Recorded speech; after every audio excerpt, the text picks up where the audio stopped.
Howdy folks, welcome back to Boondockery. Today's video is going to be focusing on the use of a Bivy bag as your primary shelter system for your bug out or get home bag in the warmer months. Now, either a bug out bag or a get home bag is primarily to get you through a 24-hour period. So you don't want to carry something that is like an expedition pack to where you're going to have all the comforts of home right on your back, so you can just pull it out and, you know, have everything your heart's desire. That's not what it's designed for. It's to get you from where you are to where you need to be, whether or not that's to your first cache if you're bugging out, or if it's to get you home.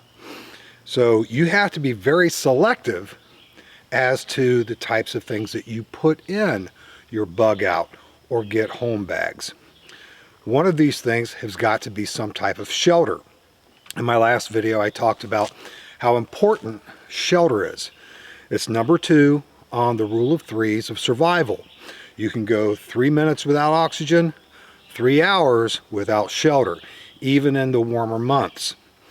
So you have to be very selective as to the type of shelter you take with you. Also, if you are in a hurry to get from where you are to where you need to be, as you probably should be, you don't want to linger for any periods of time. If you have to hunker down for a little bit, get a little bit of sleep, get a little bit of rest, let the weather pass by, any of those types of things are pretty much going to be the lulls in which you're going to have getting from point A to point B. So you're not going to sit there and make this elaborate tarp shelter to stay in, because the thing is, if something happens and someone discovers you that you don't want to discover you, you have to leave that shelter. You're not going to have time to grab it and go. So when you have a shelter that you can literally grab and go, that is a one-piece shelter, that is going to be much more beneficial to you and much more practical for those types of scenarios in which you would have a get home or a bug out bag. Also, in my last video, I talked about how the Poncho can be an outstanding source of wearable shelter.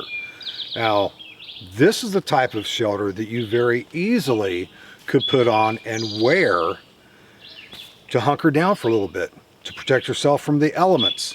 If it's raining, things like that. Put this on over yourself, over your pack. Find a stump or a downed log or someplace relatively up off the ground, up against a tree, to sit down, pull that hood over, and just wait it out until you need to go where you need to go. And that is a great shelter. It has limitations. It's definitely a shelter that you can get up and go in. But let's say you do have a location to where you can, lay prone, and you feel perfectly safe being able to lay down and catch an hour or two of sleep, to just lay down and allow your body to rest comfortably before you maneuver on. Poncho's not good. There are a lot of people that have made a lot of videos and actually use something called a Ranger Roll. And the Ranger Roll is essentially a poncho that's already been pre-rigged with a poncho liner or a B.O.B. And they snap it together sort of like a sleeping bag, and they lay in it. Well, that's all well and good, with one exception. This is not a very durable material to be using as a ground contact. And in a bug out or a get home situation, you're not going to be laying out a sleep pad and laying on it with your Ranger Roll. It's not practical. It's time consuming. That's one thing that you might have to leave behind. So you want sort of an all-in-one that you can use to have direct contact with the ground. And the only thing that I have been able to find that fulfills that role is a Bivy bag. Now there is a big difference between a Bivy shelter and a Bivy bag. As you can see, this is not rolled very well, but as you can see, they're sort of the same size. This is substantially heavier because there are poles in this to give a framework up around your head and shoulders area to get the Bivy shelter off of your body. The Bivy shelter is not breathable. This is a rubberized fabric, ripstop fabric, and it is not breathable. And it requires setup. A Bivy bag, this one is made of Gore-Tex. It is breathable, requires zero setup. You just get in it or put whatever insulation you're going to be putting in it, and then getting in it. If you needed to get up and go, you grab this.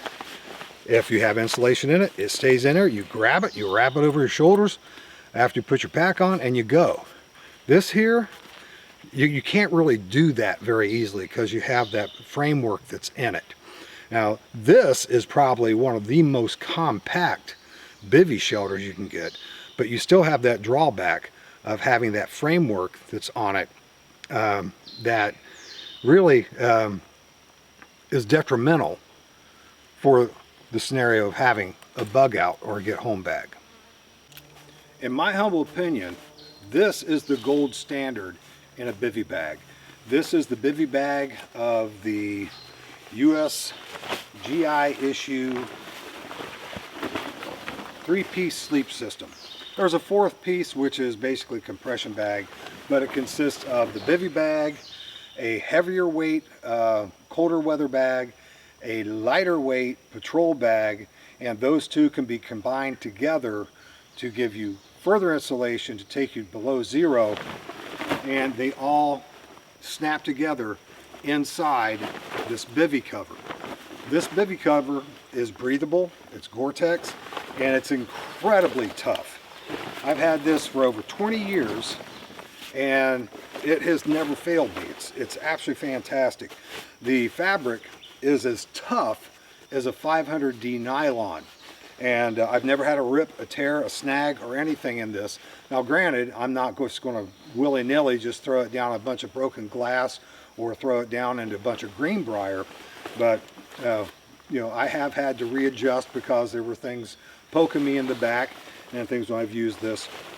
But this is a fantastic shelter in its own right. I have a friend of mine that relayed a story to me about this because I was asking questions about the GI sleep system because I recently acquired one, and he said he didn't like it. He says it was too bulky, it was too heavy, and he says he did like the patrol bag, and he also liked the Bivy cover. He said most of the time the only part of the sleep system he would take with him was the Bivy bag. He relayed to me a story when he was in Afghanistan. They had just had a long, prolonged firefight. He was exhausted. It was pouring down rain. Everything was finished, and he just climbed inside his Bivy bag, sat on a log or something, leaned himself back up against it, pulled his Bivy bag over his head, and was able to get some well-earned sleep. And he says that that was all the shelter that he needed. And I guess it was pretty cold too. So they say that Bivy bags do not provide any insulation to the system. I've put this on before when it was chilly, and it definitely was noticeably warmer than when I was out of it. So I would say that those claims are false. As to the degree of added insulation, I would say it's probably negligible, but it would definitely be a whole lot better than not having any insulation whatsoever. Now this is over 20 years old. I bought it brand new at a surplus store. I think I paid $25 for it. And after all those years of use, it still looks like it had never been used. And I absolutely love this. You can get Bivy bags on their own. You can get them at surplus stores. I picked one up at a flea market, which is this one in the UCP, the Universal Camouflage Pattern. The camouflage pattern that's not camouflage any place except for grandma's couch. Well, this is it. And I actually dyed this with RIT dye. I whipped up a batch of Coyote Brown according to the formula on their website, and this is how it turned out. This works very, very well in this environment, and probably work very, very well in the fall as well, but we're talking about the warmer months. On the back side, it was a very light gray, and now it's just this really awesome neutral greenish brown. But these Bivy bags, they are bulky compared to a lot of the Bivy bags that are on the market. Snug Pack makes one that is tiny. It's not nearly as durable as this. It's very lightweight, and it's you know, it's not what this is. If that's what you have and that's what you want to put in your bags, do it. You've already got it. But if you can acquire one of these USGI Bivy bags, I would highly recommend it. The patrol bag that comes with this, it is not, it's not very compact. And even when you roll it as small as you can, it's synthetic fibers for the insulation, so it can only get so small, and it's a little on the heavy side. And also, the patrol bag with this through most of your warmer months is probably going to be an overkill. You're going to have some nights to where it's a little cooler and it would work out great, but for the most part, it's just going to be a little overkill. If you get insulation to add in this, we'll talk more about insulation here in a minute. If you have something just to make you more comfortable, not necessarily to make you cozy, sometimes that's enough. These are incredibly spacious as well. I am 5'9", I weigh 200 pounds.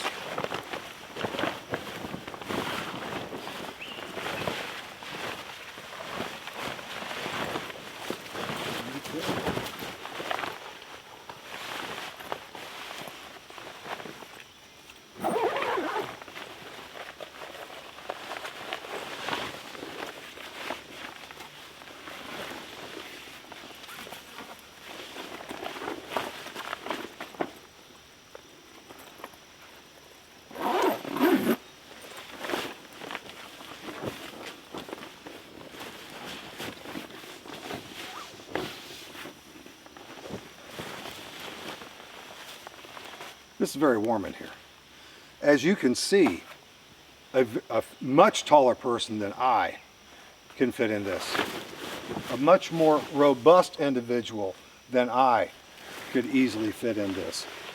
And that is something you will not find with the vast majority of Bivy bags that are on the market. So for its durability, for its breathability, for its functionality, for its diverse qualities, I would highly recommend a USGI Bivy bag as a standalone shelter. Let's talk a little bit about insulation.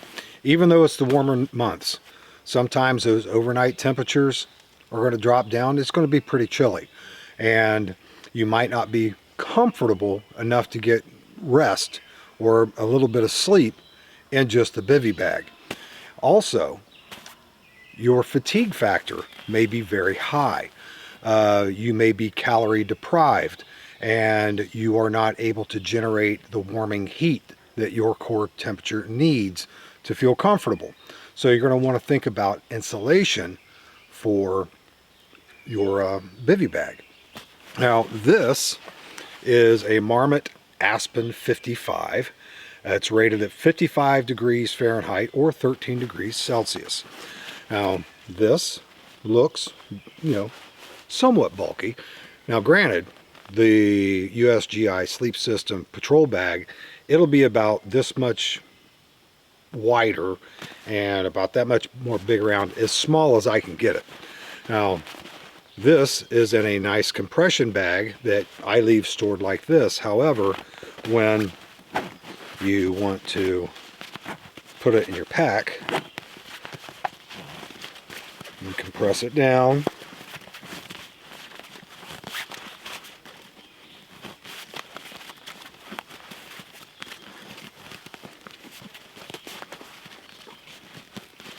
All the way down, and so now it's much more compact. Now if you have this compressed like this, if you are going to deploy it, when you remove it from the bag, you're going to need to give it a good shaking all the way around to re-loft the goose down that's in it. This is very lightweight in comparison to the USGI Sleep System Patrol Bag, which snaps nicely into the bivy bag. But this is super lightweight. The weight's not on it, but it is 24 ounces or 80 grams. So very, very lightweight. This is very warm on its own, but when it's combined with the bivy bag, it's even warmer. There are other options. That bag was just one that I had for years. I picked up at, I think it was Dick's Sporting Goods, or Galleons, I think it was at the time, before Dick's Sporting Goods bought Galleons out. And it was just a nice little extra bag to have. But its sole purpose is a sleeping bag. There are things like the Swagman Roll that has multiple uses. You can use it as just wearable insulation. You can wear it in conjunction with a poncho. And it's nice. It's a great piece of kit. And the bag that it comes in is not particularly small. However, again, if you put it into a compression bag, you can make this fairly small, especially for a synthetic insulation bag.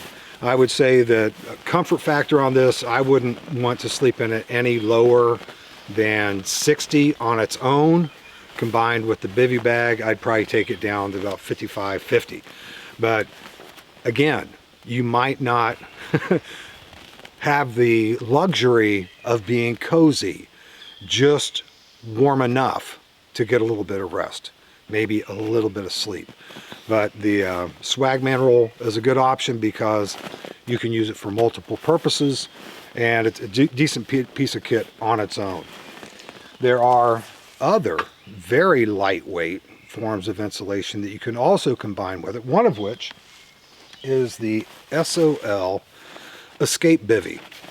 Now this is an interesting piece of kit in that it is designed to be a survival bivy bag on its own, as a sleeping bag basically.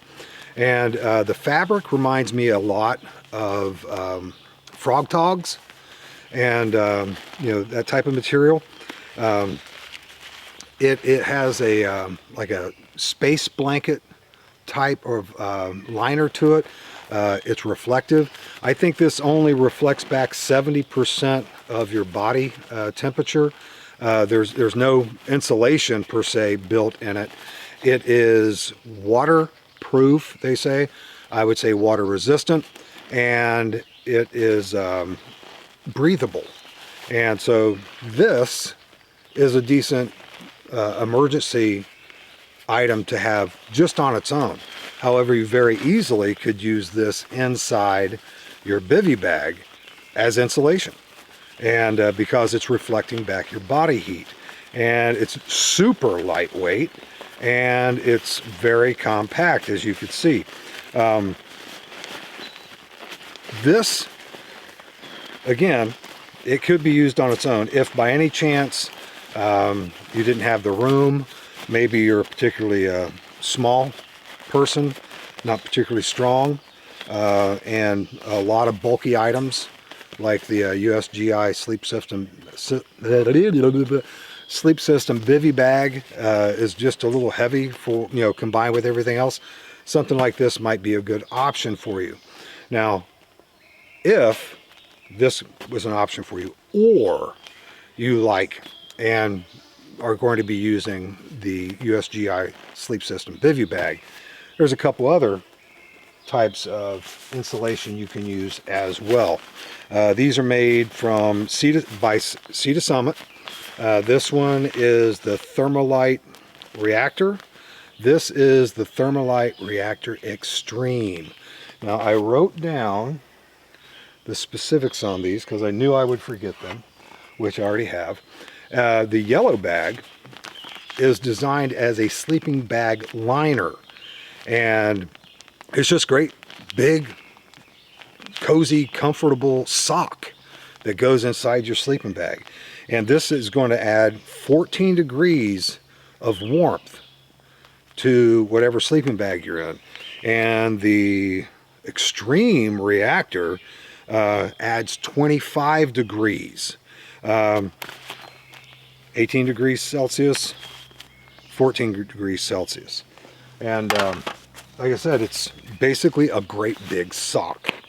And the fabric is very comfortable against your skin.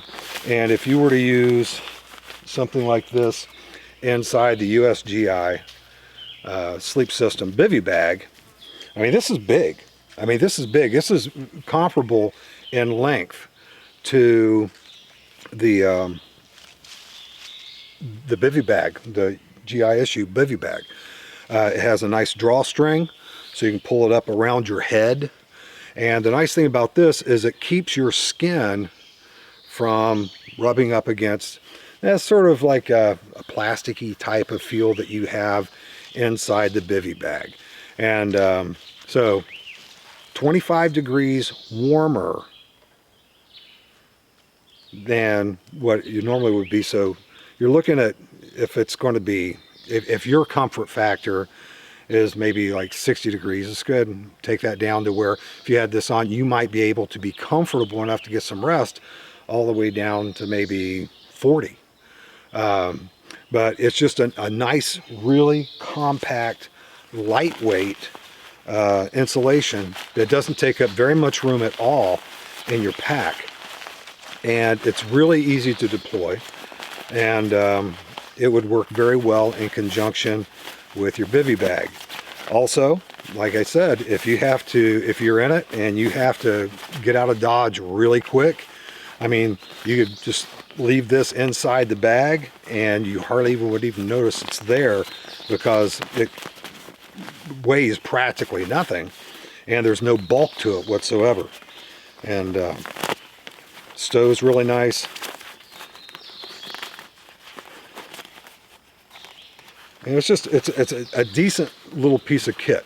I have actually used this in conjunction with this, and I was able very comfortably, I was very cozy and comfortable at 40 degrees with this.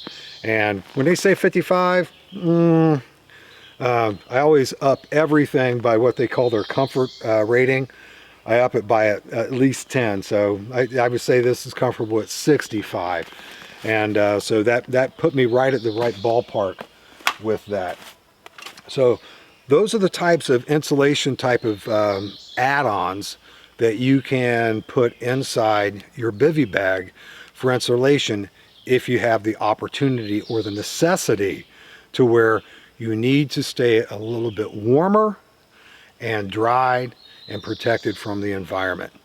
And as you can see, the camouflage qualities of those Bivy Bags would come in very handy in order to help keep you concealed if you needed to be long enough to get that well-needed rest or that small amount of sleep that you would need before you continued on. If you're putting together a bug out bag or a get home bag, I'd like for you to consider the option of utilizing something like the USGI Sleep System Bivy Bag as a standalone primary shelter for those bags. If by any chance you have already put together a bug out bag or a get home bag, go ahead and do a self-assessment and really think about the survival shelter options that you have chosen for that bag, and to see how they compare to the possibilities of the Bivy Bag. And like I said, the Bivy Bags, I mean, they're fairly readily available. eBay has tons of them online.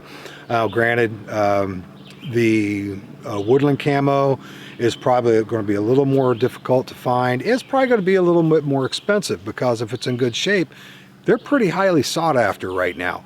And the universal camouflage pattern versions are pretty available.